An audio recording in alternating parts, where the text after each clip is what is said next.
अभी ये जो टर्म हम ये सुन रहे हैं, एक नई उन्होंने इजाद की है, कोइन की है कि जनाब डिजिटल टेररिज्म। तो मुझे अब इस पे क्या कहा जाए, आप और मैं विटनेस हैं, अभी हमारी ज़िंदगियों का सामने ही हुआ है, कुछ ज़्यादा लंबा अरसा नहीं गुजरा।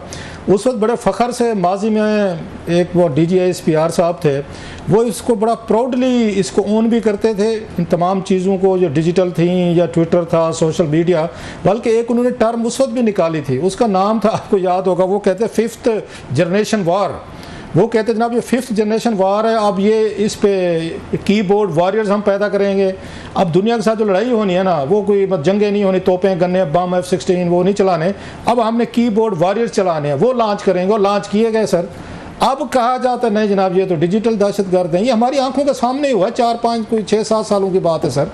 तो ये कैसे देखते हैं इसको सर जी? जब चाहे डिजिटल दहशतगर्द कह दें, जब चाहे वो उनको 5th जनरेशन कीबोर्ड वॉरियर्स कहते हैं, बड़ा खूबसूरत नाम है, बंदा एक दफा फैंसी वाला कीबोर्ड वॉरियर। और हर एक अपने को समझता है यार मेरे हाथ में तो बाशो वो क्या AK-47 राइफल लेके मैं बैठा हूँ, जब चाहूँ मैं किसी को अगले बंदे को ट्विटर पे बाशो लम्हा पा लूँ।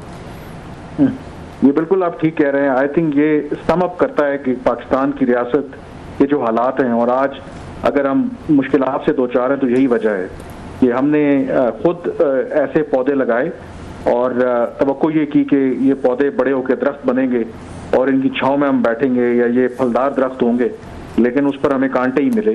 तो ये बिल्कुल आप ठीक कह रहे हैं कि जो साहब जो एक DGISPR थे, उन्होंने बड़ा प्राउडली कहते थे कि हमने एक ऐसी फोर्स तैयार की है कि जो दुश्मन का जवाब देगी, और 5th जनरेशन वॉरफेयर जो है बड़ी इंपॉर्टेंट है। और वो खुद भी बाज़ दफ़ा इतने जज्बाती हो जाते थे कि भारत का एक जो रिटायर्ड मेजर था उसके साथ भी अपने आप को एंगेज करना शुरू कर रहे थे। हालांकि उनका रैंक अपना खुद बहुत बड़ा था, तो शायद बाद में इसी वजह से उनको फिर आई थिंक हटा भी दिया गया। तो ये सोचने वाली बात है। आई थिंक जितनी जो हमारी पॉलिसीज हैं, और इनफैक्ट इस वक्त जो सिक्योरिटी एस्टेब्लिशमेंट को सबसे ज़्यादा जो नुकसान पहुंचा रहे हैं वो वही पहुंचा रहे हैं, वो सियासी जमात जिन पर वो तकिया करते थे, जिनको उन्होंने पोर्ट्रे किया कि जी पाकिस्तान की सबसे बेहतरीन लीडर हैं, ज़बरदस्त जमात है, उसी ने सबसे ज़्यादा इनको डसा।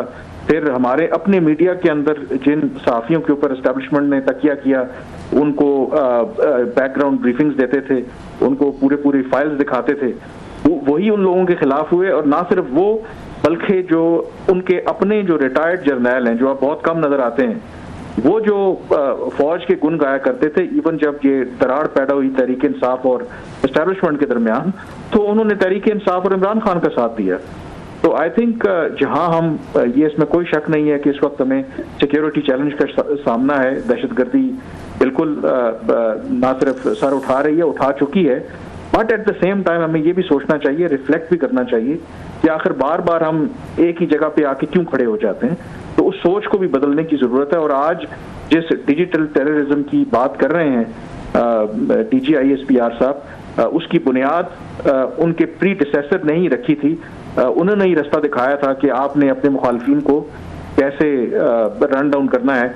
और फर्क ये है कि आज वही जो लोग इन्होंने तैयार किए थे, जो मेडिसिन वो दे रहे थे कि आपने दूसरों को खिलानी है या पिलानी है, वो आज एस्टेब्लिशमेंट को पिला रहे हैं, और एस्टेब्लिशमेंट अब उन्हें डिजिटल टेररिज्म कह रही है।